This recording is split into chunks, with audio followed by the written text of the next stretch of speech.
आज ही Doubtnut app download करें। Doubtnut पर होगा अब आपके सभी मैथ्स, केमिस्ट्री, फिजिक्स और बायोलॉजी डाउट्स का सफाया। बस अपने क्वेश्चन की फोटो खींचो, उसे क्रॉप करो और तुरंत वीडियो सोल्यूशन पाओ। Download now. हेलो दोस्तों, आज का हमारा प्रश्न है प्रत्येक रेखाखंड के कितने मध्य बिंदु होते हैं ना। तो देखिए, हमें बताना है कि प्रत्येक रेखाखंड के मध्य बिंदु जो है वो अपने पास कितने होते हैं। तो देखिए, यहाँ अपने पास सबसे पहले हम रेखाखंड को समझना चाहे तो रेखाखंड अपने पास दो बिंदुओं को मिलाने वाली रेखा होती है ना। तो यहाँ अपने पास यदि एक बिंदु ये है तो दूसरा बिंदु अपने पास ए है ना। तो यहाँ अपने पास ये ए है, ये अपने पास बी है। तो यहाँ अपने पास मैं कह सकता हूँ कि जो ए बी है वो अपने पास एक रेखाखंड है जहां अपने पास हमें ए और बी दोनों बिंदु पता है। या फिर मैं कह सकता हूँ कि रेखाखंड के जो दोनों अंत्य बिंदु होते हैं वो अपने पास हमें पता होते हैं।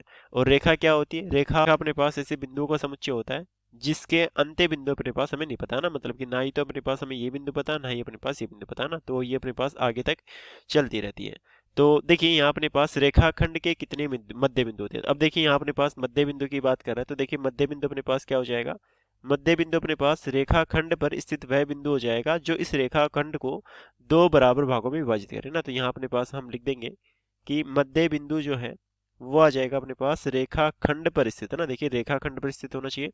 तो रेखाखंड पर स्थित वह बिंदु ना, पर स्थित वह बिंदु, रेखाखंड पर स्थित वह बिंदु जो रेखाखंड को दो बराबर भागों में विभाजित करता है ना। जो रेखाखंड को दो बराबर भागों में या फिर दो समान भागों में विभाजित करता है ना। दो बराबर भागों में विभाजित करता है ना। दो बराबर भागों में विभाजित करता है मध्य बिंदु कहलाता है। तो देखिए, यहाँ अपने पास यदि मैं इस रेखाखंड का मध्य बिंदु लेना चाहूँ तो मान लीजिए अपने पास यदि मैं कहूँ कि ये इसका मध्य बिंदु है, तो क्या अपने पास हमें दिख रहा है कि ये इस रेखाखंड को अपने पास दो बराबर भागों में विभाजित कर रहा है। देखिए, इसकी लंबाई तो अपने पास कितनी ज्यादा दिख रही है, इसके अपने पास थोड़ी सी दिख रही है। तो यहाँ अपने पास मैं कह सकता हूँ कि ये जो है वो अपने पास मध्य बिंदु नहीं हो सकता। तो यहाँ अपने पास ये बिल्कुल अपने पास इनके बीच में से आएगा। जैसे कि मान लीजिए अपने पास ये है ना, तो यहाँ अपने पास हम देख सकते हैं कि यदि अपने पास इस बिंदु को सी मानूं तो ये वाली जो दूरी है ना, और ये वाली जो दूरी है वो अपने पास क्या होगी, बिल्कुल बराबर होगी ना। यहाँ अपने पास हम लिख देंगे कि AC जो है वो अपने पास BC के बराबर होगा और जो C है वो अपने पास इसी रेखाखंड AB पर स्थित होगा, है ना। लिख देंगे कि C जो है वो AB पर स्थित है ना। C जो है वो रेखाखंड AB पर स्थित होगा, है ना। ए बी पर स्थित होगा तो अपने पास सी जो है वो अपने पास क्या हो जाएगा, मध्य बिंदु हो जाएगा।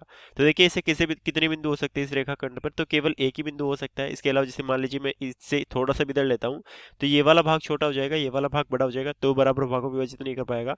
इधर भी लूंगा तो ये वाला भाग अपने पास बड़ा हो जाएगा, ये छोटा हो जाएगा। तो यहाँ अपने पास हम कह सकते हैं कि केवल एक जो है वो अपने पास मध्य बिंदु हो सकता है ना। तो यहाँ अपने पास हम लिख देंगे कि प्रत्येक रेखाखंड का, है ना।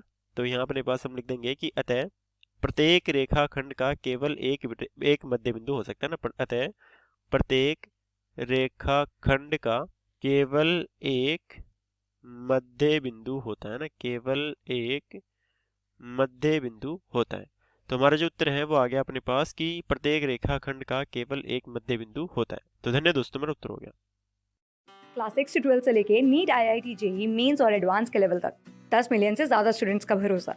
आज ही डाउनलोड करें डाउटनेट ऐप या व्हाट्सएप कीजिए अपने डाउट्स 8400 400 400 पर।